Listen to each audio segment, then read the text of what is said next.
Here is the latest from K2 Radio News. Today's news will be delivered by students from the Casper College. They came by the radio station to take a crack at reporting.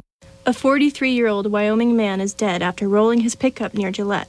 Crash happened around 11:27 p.m. on Wednesday, April 17th, near milepost 131 on Wyoming 51. According to a fatality crash summary, Mark Chrisman was headed west when he lost control of his Ford F-25 and went off the left side of the highway. The Ford tripped, rolled down an embankment, and went through a fence before resting on the passenger side. Chrisman was not wearing his seatbelt and died from his injuries. According to his obituary, Chrisman was born in Springfield, Massachusetts, and grew up in nearby Chicopee before moving to Gillette. Mark worked construction most of his life and was an avid. Chrisman is the 19th reported person to die on Wyoming's highways so far this year. From Casper, this is Allie Berryman. Wyoming Congresswoman Harriet Hageman is hoping to build support in the Senate for a bill called the Prove It Act, which would require greater transparency for federal regulatory decisions that impact small businesses.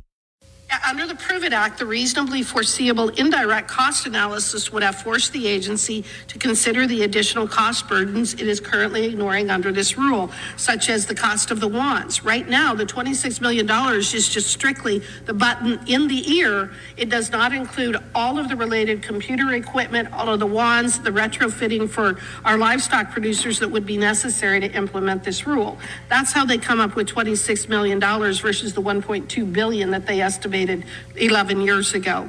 Members of the bill now anxiously await a companion bill that will be sponsored by Utah Senator John Curtis and California Representative Scott Peters. From Casper, this is Laren Brush. In March, the Women's Correctional Facility in Lusk announced that they would be shutting down their fish farming program due to staffing issues.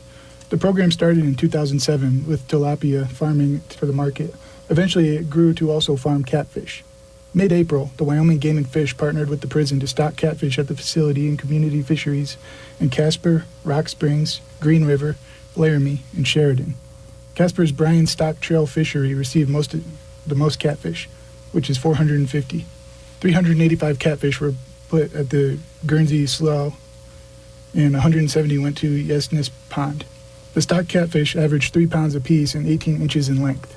To reach these sizes, the catfish were brought in from an Arkansas hatchery in 2023 when they were around 8 inches long.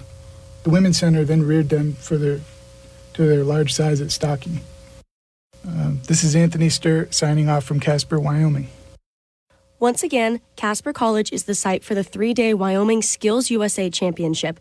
A total of 649 career and technical education students from 33 high schools and colleges across the state are competing in contests demonstrating their skills in career areas, including manufacturing, transportation, construction, hospitality, and human services.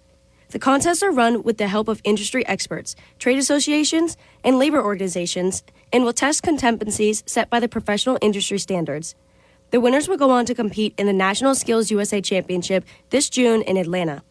These students are demonstrating their skill while proving that our workforce is prepared to lead the way in every technical area our country needs to maintain a strong global economic presence. This is Faith Fowler.